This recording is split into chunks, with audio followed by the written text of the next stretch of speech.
नमस्कार दोस्तों, मैं अंकुर उपाध्याय स्वागत करता हूं आप सभी का एक बार फिर से अपनी नई वीडियो में। इस वीडियो में टोटल 3 चीज़ों के बारे में आप सभी के साथ बात करूंगा दोस्तों। पहली, अमेरिका के बाजार में कल शानदार तेजी बनते हुए दिखी है और ये तेजी केवल लार्ज कैप या किसी इंडेक्स तक सीमित नहीं है, ब्रॉडर मार्केट में तेजी है। ये बहुत अच्छी बात है क्योंकि हम लोग लगातार देख रहे हैं भारतीय बाजार में भी इंडेक्स लेवल पे तो हरियाली आ रही है, लेकिन स्टॉक लेवल पे लगातार गिरावट आ रही है। तो हमें एक ऐसी तेजी चाहिए जो निवेशकों को खुश करे। अभी तक तो वो नहीं दिख पाई है बीते कुछ समय से, लेकिन कल अमेरिका में बहुत ही शानदार एक्शन हुआ है, शायद उसका कुछ इंपैक्ट आ जाए भारतीय बाजार पे भी, ब्रॉडर मार्केट में स्पेशली। दूसरी चीज, पाकिस्तान के शेयर बाजार की बैंड बजी पड़ी है जिसमें अभी तक तो कुछ हुआ भी नहीं है। सोचो आप, तो बिना बात के उंगली करना छोड़ दें तो ज्यादा अच्छा है। मतलब कह कुछ रहे हैं और बस्ती कुछ नहीं है। तो पाकिस्तान के बाजार के बारे में भी आपके साथ कुछ अपडेट शेयर करूंगा।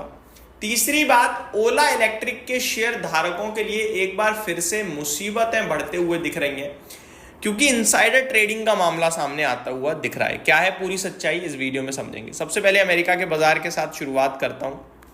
कल मैंने आप सभी के साथ एक वीडियो भी शेयर करी थी। जॉब्स डेटा बेहद पसंद आता हुआ दिख रहा है मार्केट को और इसी के दम पर 2 चीजें हुई हैं। पहली, अमेरिका के बाजार में तेजी, और दूसरा, ट्रंप साहब ने दोबारा से फेड चेयरमैन जेरोम पोवेल साहब को गुहार लगाई है कि भाई साहब रेट कट कर दो। अब तो जॉब्स डेटा भी दमदार आ रहा है और इन्फ्लेशन भी अंडर कंट्रोल है। ये सब होता हुआ दिख रहा है। साथ ही साथ गोल्डमैन सैच्स की रिपोर्ट आई है और वो कह रहे हैं कि भाई साहब पहले रेट कट का अनुमान था हमारा कि जून में हो जाएगा, लेकिन अब हम कह रहे हैं जुलाई में होगा इस जॉब्स डेटा के बाद। जॉब्स डेटा क्या है वो मैं ऑलरेडी डिस्कस कर चुका हूँ, शॉर्ट में बता देता हूँ। अप्रैल मंथ में 1,77,000 नौकरियां गई हैं।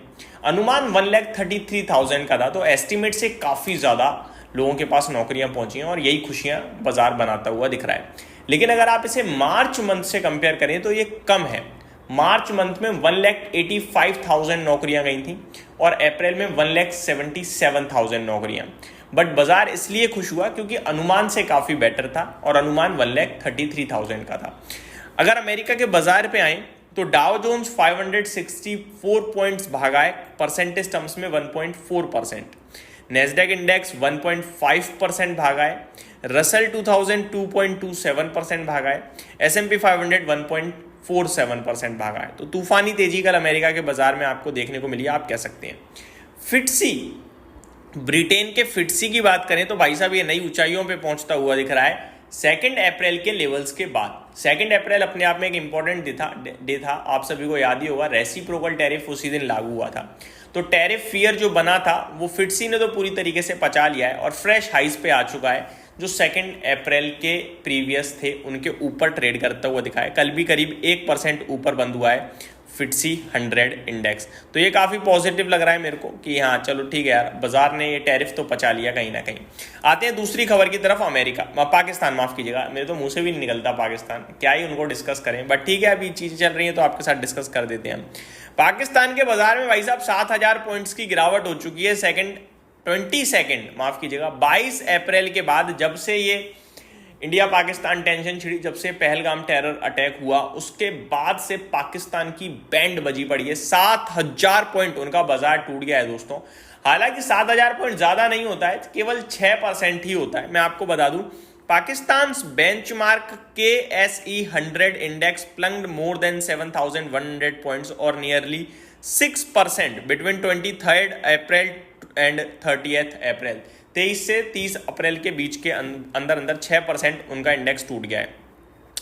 हालांकि बात करें तो 30th ये आपका अभी लास्ट ट्रेडिंग सेशन में रिबाउंड भी देखने को मिला है 2 मई को, यानी कल अराउंड 2,785 पॉइंट्स का रिबाउंड आया है, 2.5%। लेकिन उनके खुद के एनालिस्ट पता है क्या कह रहे हैं? Analyst caution that this could be a temporary recovery or a dead cat bounce unless tension between the two neighbours begin to ease. जब तक ये टेंशन खत्म नहीं होगी तब तक ये तेजी पे भरोसा मत करो, ये डेड कैट बाउंस हो सकता है, ये दोबारा से गिर सकता है। इस तेजी पे बिल्कुल भरोसा नहीं करना चाहिए। क्लियर कट दिख रहा है। और एक तरफ अपना भारतीय बाजार है, लगातार ऊंचाइयां छूता जा रहा है, तो भारत को तो कोई फर्क नहीं पड़ रहा है इस चीज से, क्योंकि मैंने आपके साथ ऑलरेडी डिस्कस किया है, हम उनसे हर एक पैरामीटर पे बहुत मजबूत हैं और ये आप सभी को अच्छे से पता है। शेयर बाजार को समझ में आता है, इकोनॉमी बहुत अच्छे से आता है, हम सबसे कई लाख गुना ज़्यादा अच्छे से समझ में आता है, वो सब कुछ फ्यूचर डिस्काउंट करवा देता है पहले ही। ये अगर मामला आगे बढ़ता है तो अगर इंडिया को 10% नुकसान पहुंचा तो पाकिस्तान 50% खत्म, अगर इंडिया को 20% पहुंचा तो पाकिस्तान ऑलमोस्ट ओवर, इंडिया को 1% पहुंचा तो उन्हें 10% पहुंचेगा। ये मान के चलिए आप कम से कम, क्योंकि हम इकोनॉमी वाइज बहुत मजबूत हैं। और ना सबसे ज्यादा अगर फाइनेंशियल जरूरत पड़ती है, अगर पैसे की सबसे ज्यादा फाइनेंस की जरूरत पड़ती है अगर किसी कंट्री को, तो वो जंग के समय में पड़ती है, क्योंकि जंग के जो इक्विपमेंट्स होते हैं ना वो बहुत महंगे होते हैं भाई साहब। तो भारत तो झेल जाएगा लेकिन ये नहीं झेल पाएंगे। जैसा कि मैंने आपके साथ रिसेंटली भी कहा था कि जो एयर स्पेस पाकिस्तान ने बंद किया भारत के लिए, एयर इंडिया को सबसे ज्यादा नुकसान होगा उससे। और एयर इंडिया ने एक एस्टिमेट दिया है कि पूरी साल अगर ऐसे ही रहता है तो करीब $600 मिलियन का नुकसान होगा। झेल जाएगा भाई भारत। कंपनसेट करने को बोला है एयर इंडिया ने सरकार से, सरकार कर देगी, और नहीं भी करा तो एयर इंडिया भी झेल जाएगा, लॉस में आ जाएगा और क्या है, बट डेफिनेटली कर देगी गवर्नमेंट कहीं ना कहीं कुछ रिलीफ। पाकिस्तान का क्या होगा, वो तो खत्म। हमने भी क्योंकि एयर स्पेस बंद कर दिया उनके लिए, उनकी तो फ्लाइट रुक जाएंगे भाई साहब। उन्होंने तो अपने खुद के देश के बीच में फ्लाइट रोक दी, लाहौर से कराची, आई थिंक, जहां तक मैंने रिपोर्ट पढ़ी थी। तो ये सारी चीजें होते हुए दिख रही हैं। हालांकि इसको अभी हम वापस से अवॉइड करते हैं, बट डिटेल्स मैंने आपके साथ शेयर कर दी। अब आता हूं ओला इलेक्ट्रिक पे। दोस्तों खबर कुछ इस प्रकार है, the market regulator SEBI has likely commenced an investigation into the Bhavesh Aggarwal led Ola electric mobility limited over 2 accounts of alleged insider trading between October and December 2024. NDTV reported today, quoting at least 3 sources. The related party transaction by Ola Electric may also be under SEBI's radar, the report suggested. Ola Electric denied the report, calling it factually inaccurate. तो ये जो कुछ भी है इसको ओला electric ने तो totally नकार दिया है, बट कहीं ना कहीं सेबी इसको रडार पे रखा हुआ है। चीज़ें जैसे ही सामने आएंगी मैं आपके साथ जरूर डिस्कस करूंगा। अभी थोड़ा प्रेशर में रह सकता है, बट चीज़ें कुछ सिद्ध नहीं हुई हैं तो ज़्यादा नहीं घबराना चाहिए। Thank you so much for watching this video. Have a great day guys.